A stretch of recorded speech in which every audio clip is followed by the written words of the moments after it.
नमस्कार, आप देख रहे हैं एएमजी न्यूज। आपके साथ मैं नीला। शहर और आसपास की खबरों को लेकर हम हाजिर हैं। शुरू करेंगे प्रमुख खबरों से। टाटा कंपनी में सफाई कर्मियों के सीधी बहाली को लेकर झारखंड मजदूर यूनियन ने किया कंपनी गेट को जाम। कहा आर पार की लड़ाई के लिए मजदूर है तैयार। कृषि कानून के खिलाफ देश भर में किया गया अनशन और प्रदर्शन। जमशेदपुर में सिख संगत ने रखा उपवास। कृषि कानून को वापस लिए जाने की उठाई गई मांग। भाजपा ने गिनाई नई कृषि कानून के फायदे। कहा झारखंड सरकार बहा रही है घड़ियाली आंसू। झारखंड में किसानों के साथ हुआ है धोखा।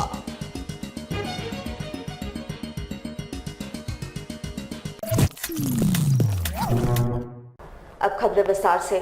टाटा कंपनी के खिलाफ झारखंड मजदूर यूनियन का आंदोलन जारी है। सोमवार को सफाई कर्मियों को स्थायी किए जाने की मांग को लेकर राज्य के पूर्व मंत्री और झारखंड मुक्ति मोर्चा के नेता दुलाल भुइयां हजारों समर्थकों के साथ टाटा कंपनी मुख्य गेट को जाम कर धरने पर बैठ गए, जहां उन्होंने टाटा प्रबंधन के खिलाफ आर पार की लड़ाई लड़ने का ऐलान करते हुए टाटा समूह के चेयरपर्सन के नाम एमडी के माध्यम से ज्ञापन सौंपते हुए ऐलान किया है कि लड़ाई को अंतिम तक उनके द्वारा पहुंचाया जाएगा। पूर्व मंत्री ने सफाई कर्मियों को लेकर पूर्व के समझौतों का हवाला देते हुए इसे अपना हक बताया और कहा 7,000 मजदूर स्थायीकरण की बाट जोत रहे हैं और टाटा प्रबंधन बाहरी कंपनी को ठेका देकर बाहर के मजदूरों से काम करवा रही है, जिसे स्थानीय मजदूर कतई बर्दाश्त नहीं करेंगे। आपको बता दें कि पिछले कई दिनों से झारखंड मजदूर संघ के बैनर तले चरमबद्ध तरीके से टाटा समूह के खिलाफ आंदोलन चलाया जा रहा है। इसी कड़ी में सोमवार को इनके द्वारा टाटा कंपनी गेट को जाम कर जोरदार प्रदर्शन किया गया। वहीं अगली रणनीति के तहत इनका विशाल प्रदर्शन गोपाल मैदान में होना है। उसके बाद भी अगर बात नहीं बनी तो ये मजदूर मुंबई जाकर रतन टाटा से मिलने की योजना बना रहे हैं। वहीं आंदोलन के सफल होने के सवाल पर पूर्व मंत्री ने सीधे तौर पर कहा कि अभी उनका चरमबद्ध आंदोलन चल रहा है, जरूरत पड़ी तो उग्र आंदोलन किया जाएगा, लेकिन हर हाल में 7,000 मजदूरों को स्थायी नौकरी टाटा समूह को देना होगा। हम लोगों का बाप दादाओं का ये सीधा सीधी यहाँ लिखे हुए हैं। हम लोग रतन टाटा को मेमोरेंडम दे रहे हैं। एमडी के द्वारा जो 30 साल से हमारे बाप दादाओं के सर्विस को यहाँ डम मजदूर का भी जो है बदहाली है और यहाँ जितने भी लोग बेहाल है, सफाई कर्मचारी लोगों का बेहाल है। जो हमारे सर्विस बुक है, रजिस्ट्रेशन है, वो सारे रजिस्ट्रेशन धरा के धरा है बक्सा में। क्या हम उसको अगरबत्ती दिखा के खाली पूजा करते रहे? जो पुराने स्टैंडिंग ऑर्डर पूर्ववर्ती बिहार राज्य उस समय काल का स्टैंडिंग ऑर्डर क्या कहता है कि दलित साफ सफाई कर्मचारी को सीधी बहाली हो। इसका कोई ट्रेनिंग नहीं होता है। फिजिकली देखो, झाड़ू दो और इनको नौकरी में दो। 7,500 मजदूर आज बेहाल है। वो परमानेंट नेचर ऑफ जॉब का काम को आपने कैसे बाहर के ठेकेदार, बॉम्बे के ठेकेदार, चेन्नई के ठेकेदार, दिल्ली के ठेकेदार, कोलकाता के ठेकेदार से करा रहे हैं। जमशेदपुर में कृषि कानून के खिलाफ सिख संगत द्वारा एक दिवसीय अनशन सह धरना दिया गया। इनके द्वारा किसान आंदोलन समर्थन हेतु यह धरना दिया गया। गौरतलब हो कि देश भर में किसान आंदोलन के समर्थन में इस तरह का एक दिवसीय अनशन सह धरना दिया जा रहा है। जमशेदपुर में भी किसानों के समर्थन में सिख संगत के द्वारा अनशन सह धरना दिया गया। इनके द्वारा केंद्र सरकार का विरोध जताते हुए किसानों के मांग को जायज ठहराया गया। इन्होंने कहा कि केंद्र सरकार जबरन किसानों को उद्योगपतियों के हाथों बेच रही है और देश के किसानों को ये मंजूर नहीं, जिस कारण आंदोलन चल रहा है और जब तक इसे निरस्त नहीं किया जाता तब तक आंदोलन जारी रहेगा। वैसे जमशेदपुर में इस आंदोलन को एनसीपी द्वारा भी समर्थन दिया गया है। पूरे हिंदुस्तान की किसान जत्थेबंदी ने जो आज सुबह 8 बजे से 5 बजे तक जो भूख हड़ताल का आह्वान किया था, उसके समर्थन में हम लोग आज भूख हड़ताल में बैठे हैं। हम लोग को पहले डीसी ऑफिस का बाहर बैठना था, वहाँ कुछ 200 मीटर का कुछ ऐसा है कि वहाँ नहीं बैठ सकते, इसलिए हम लोग आज गांधी घाट में बैठे हैं और भारत सरकार से मांग करते हैं कि हमारे जल्द से जल्द उनकी मांगे मानकर सबको अपने घर जाने दिया जाए, बातें मानी जाए। जैसे जैसे हमको वहाँ से जो प्रोग्राम लोग बनाएंगे उस तरीके से हम लोग उनके यहाँ समर्थन करेंगे। देश में चल रहे किसान आंदोलन के बीच अब भाजपा के द्वारा नए कृषि कानून के फायदों को किसानों और जनता के बीच पहुंचाया जा रहा है। जमशेदपुर में प्रदेश भाजपा के प्रवक्ता ने कहा कि नए कृषि कानून के माध्यम से किसानों को उनके उपज को कहीं भी बेचने की छूट दी गई है और इस कारण विपक्षी दल तिलमिला चुके हैं। भाजपा प्रदेश प्रवक्ता कुणाल साळंगी ने मीडिया से मुखातिब होते हुए कहा कि पुराने कृषि कानून के अनुसार ही नए कानून में एमएसपी को रखा गया है और उसके साथ कोई भी छेड़छाड़ नहीं किया गया है। साथ ही मंडियां भी पहले की तरह ही कार्य करेगी। उल्टे नए कानून के तहत किसानों को खुली छूट दी गई है कि अगर उन्हें मंडियों में अपने अनाज का भाव सही नहीं मिलता है तो किसान स्वतंत्रता से अपने अनाज को देश के किसी भी कोने में बेच सकता है। इससे किसानों को बिचौलियों से बचाया जा सकेगा जो किसानों के हक को छीनते हैं। वहीं उन्होंने झारखंड राज्य सरकार को आड़े हाथों लेते हुए कहा कि वर्तमान राज्य सरकार किसानों के लिए घड़ियाली आंसू बहा रही है, जबकि इस वर्ष किसानों के द्वारा उपजाए हुए धान को ये कहकर राज्य सरकार नहीं खरीद रही है कि उनका धान गीला है, जबकि नए कृषि कानून इन किसानों को ये आज़ादी देती है कि वे अपना अनाज देश में कहीं भी बेच सकते हैं। इसके अलावा जो एक अन्य महत्वपूर्ण विषय देश के कृषि मंत्री के द्वारा और आदरणीय प्रधानमंत्री महोदय के द्वारा स्पष्ट किया गया है कि एमएसपी को खत्म कहीं नहीं किया जा रहा है। एमएसपी यथावत बनी रहेगी, उसके साथ साथ एमएसपी का भुगतान सुनिश्चित हो, इस संबंध में कई तरह के प्रावधान इस कानूनों में किए गए हैं। मंडियों को भी समाप्त नहीं किया जा रहा है, बस इतनी आजादी दी जा रही है मंडियों के साथ साथ किसानों को कि अगर अपनी उपज के लिए उन्हें पूरे देश में कहीं बेहतर दाम मिलते हो तो वो स्वतंत्र होंगे अपनी उपज को वहां बेचने के लिए। जो 2013-14 में जो किसानों के लिए जो कृषि का बजट था, उस बजट का 6 गुना बजट आज एलोकेट किया गया है किसानों के लिए 2020-21 में, जो लगभग 1,35,000 करोड़ का है। दूसरी एक महत्वपूर्ण बात है, जो उत्पादन होता था अनाज का देश में, उनमें पिछले 4 वर्षों में 50 मिलियन टन की वृद्धि हुई है। जो पहले लगभग 250 मिलियन टन था, अब वो लगभग 300 मिलियन टन है अनाज का जो उत्पादन देश में होता था। मैं आपके माध्यम से इस राज्य में जो सरकार चल रही है गठबंधन की, उनसे मैं पूछना चाहता हूं कि अगर आज इस सरकार ने धान खरीदने से यहां मना कर दिया है, ये कहकर कि धान की फसल अभी भींगी हुई है, तो क्या किसानों को ये स्वतंत्रता नहीं मिलनी चाहिए कि वो इस राज्य के बाहर जाकर अपने उपज को बेच सके? क्या राज्य सरकार ये जिम्मेदारी लेने को तैयार है झारखंड में कि जब तक किसान अपनी फसल को बेच नहीं पाएगा उसके इन्वेंट्री को मेंटेन करने का खर्चा ये राज्य सरकार वहन करेगी? अगर नहीं करेगी तो राज्य सरकार को कोई अधिकार नहीं है किसानों को अपनी फसल को बेचने से रोके। फुटपाथ और बाजार के पास सड़क किनारे दुकान लगाने से लगातार मना करने के बावजूद दुकानदार सुनने को तैयार नहीं है। ऐसे में जिला प्रशासन द्वारा अब सख्ती बरती जा रही है। इस क्रम में सोमवार शाम साकची स्थित विभिन्न क्षेत्रों में अनाउंसमेंट कर दुकानदारों से फुटपाथ पर दुकान न लगाने की अपील की गई। आपको बता दें कि कल से अभियान चलाकर फुटपाथ को खाली करवाया जाएगा।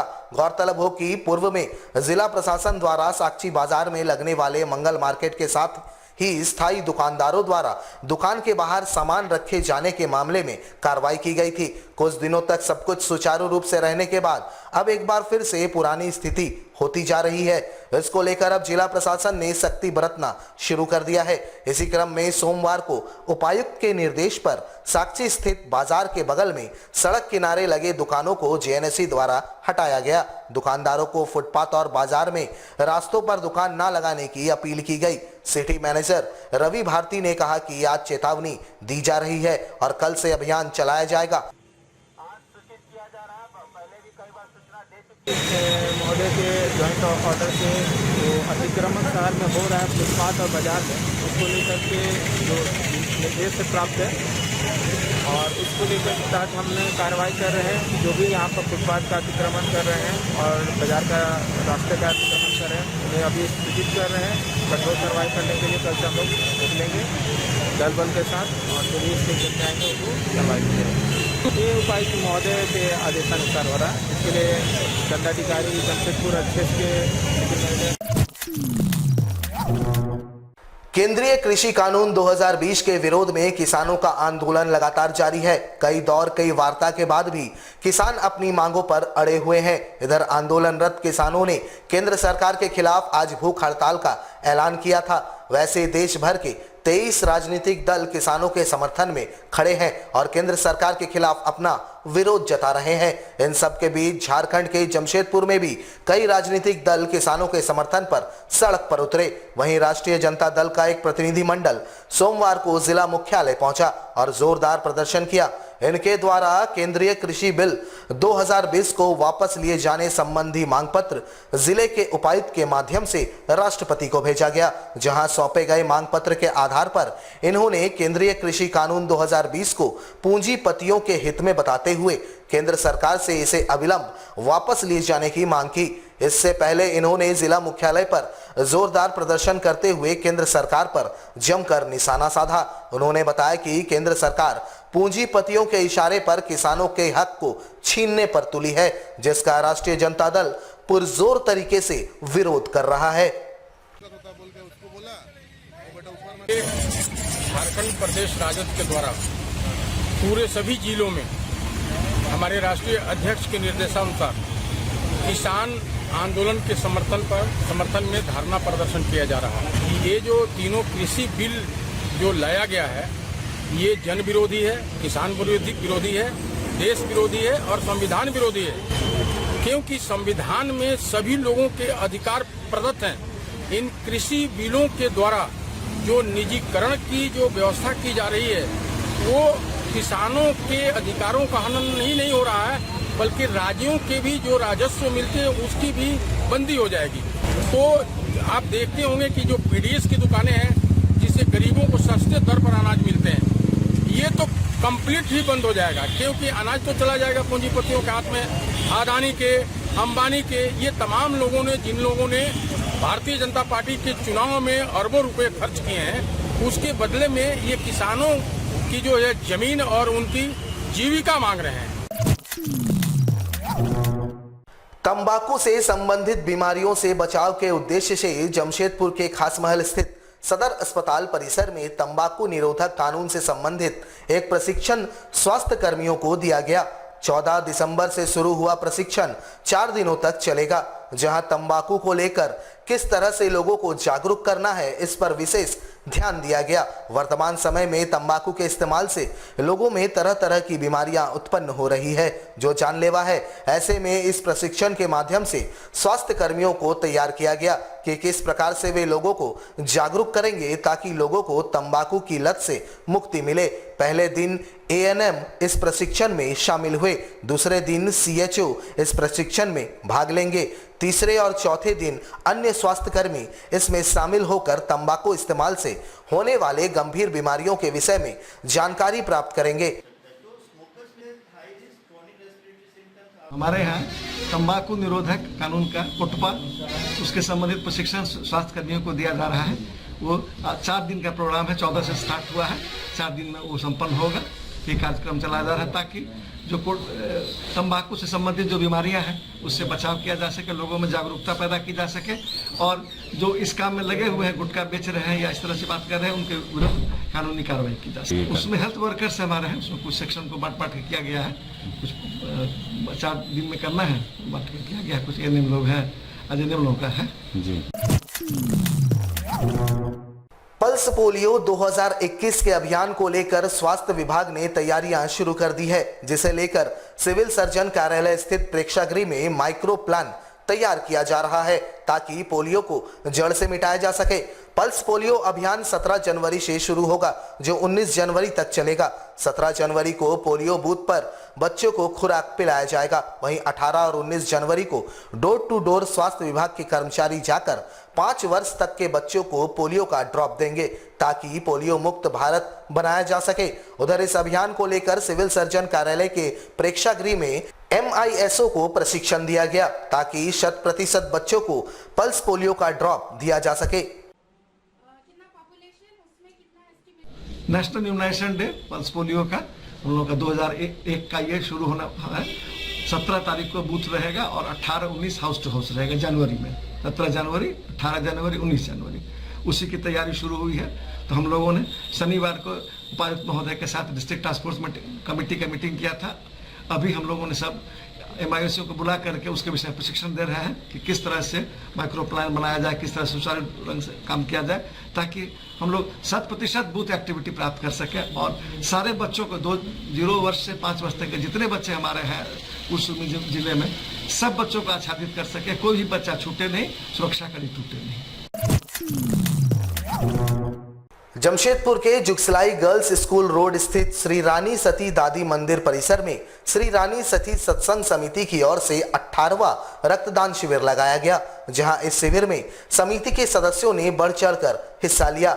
हर वर्ष श्री रानी सती सत्संग समिति के संस्थापक सदस्य स्वर्गीय निर्मल भारद्वाज की पुण्य स्मृति में संस्था द्वारा रक्तदान शिविर का आयोजन किया जाता रहा है। इसी क्रम में इस वर्ष भी समिति के सदस्यों ने रक्तदान शिविर लगाया, जहां समिति के सदस्यों के साथ साथ स्थानीय लोगों ने भी बढ़ चढ़कर इस शिविर में हिस्सा लिया। जानकारी देते हुए समिति के सदस्यों ने बताया कि मानव सेवा के उद्देश्य से जरूरतमंद मरीजों को सही समय पर रक्त उपलब्ध करवाया जा सके, इसी उद्देश्य को लेकर हर वर्ष इसी तिथि को रक्तदान शिविर का आयोजन किया जाता है। श्री रानी सती सत्संग समिति जमशेदपुर द्वारा 18वां रक्तदान शिविर लगाया गया है। यह शिविर हमारे संस्थापक सदस्य स्वर्गीय निर्मल भारद्वाज की पुण्य स्मृति पर हर साल 14 दिसंबर को मनाया जाता है। उसी कड़ी में आज 14 दिसंबर को हमारा ये 18वां रक्तदान शिविर चल रहा है। लक्ष्य 100 यूनिट का है, क्योंकि इसमें मैक्सिमम हम लोग मेंबर और उनके बच्चे ही शामिल होते हैं। ये रक्त संग्रह इमरजेंसी में, जैसे किसी का कोई दुर्घटना हुआ, किसी का रात को इमरजेंसी में जरूरत पड़ा, तो वो हम लोग पहले कूपन सिस्टम था, आजकल लेटर इश्यू करते हैं, तो उन्हें ब्लड बैंक से बदली में ब्लड मिल जाता है। हमारे साथ लगातार जुड़े रहने के लिए आप हमें YouTube पर जरूर सब्सक्राइब करें। आज के लिए बस इतना ही। कल आपसे फिर मिलेंगे कुछ नई खबरों के साथ। तब तक के लिए AMG न्यूज़ की पूरी टीम को दीजिए इजाजत। नमस्कार।